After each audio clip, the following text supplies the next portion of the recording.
Ito pala ang dahilan kaya umayaw si Sir Dan, at para walang masaktan, at sino naman kaya? Yan malalaman na natin yan mamaya.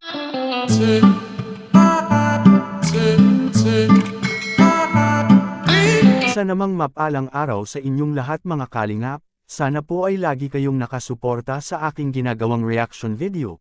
At kung nagustuhan po natin ang ganitong kwento, huwag po nating kalimutang mag-subscribe sa maliit na channel na ito, at paunawa ating tapusin ang kabuohang nilalaman nito. Siyempre huwag din nating kalimutang suportahan ang ama ng kalingap na si Val Santos Matubang at Kalingap Rab. Ito pala ang dahilan kung bakit umayaw si Sir Dan, para walang masaktan at sino naman kaya ito. Pero bago natin ito ipagpatuloy, pag-usapan muna natin si Medeth, na alam natin ngayon na hindi pa ito nakamove on mga kalingap. Sa biglaang hiwalayan kay Sir Dan na kanyang kinagulat mga kalingap. Sabi nga niya kay Kalingap Rab na hindi siya ready nun sa sinabi kay Sir Dan. Ngunit sa lahat ng nangyari ay hindi pera natin nakita si Medeth na pananghinaan ng loob, kahit alam niya na mawawala na si Sir Dan sa kanyang tabi, at hindi na sila masisilayan na makita ng mga viewers at solid fans na magkasama mga kalingap.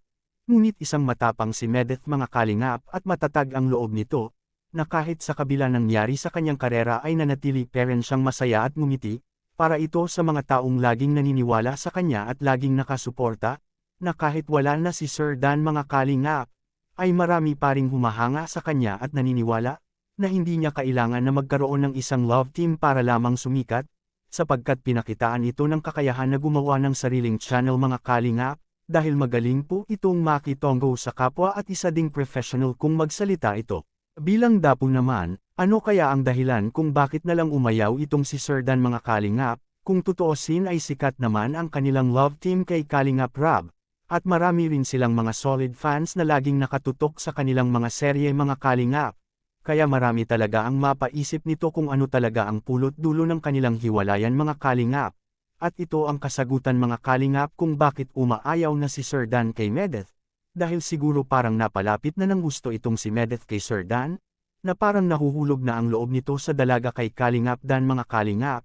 Kaya mas mabuti nang umayaw na si Sir Dan mga kalingap, para wala nang umasa at walang masaktan mga kalingap, dahil itong si Sir Dan ay mayroon po itong ibang gusto. At ito ang dahilan kung bakit umayaw na si Sir Dan na love team itong si Medeth, ating panuurin sa maikling video.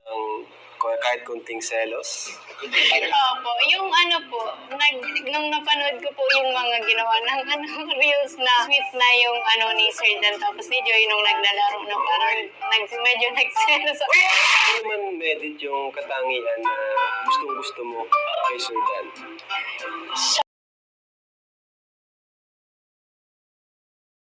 Tama ba ito kaya umayaw si Sir Dan na mag-love team pa sila, para wala nang umasa sa kanilang dalawa? Anong masasabi mo tungkol dito? Please comment and God bless us all.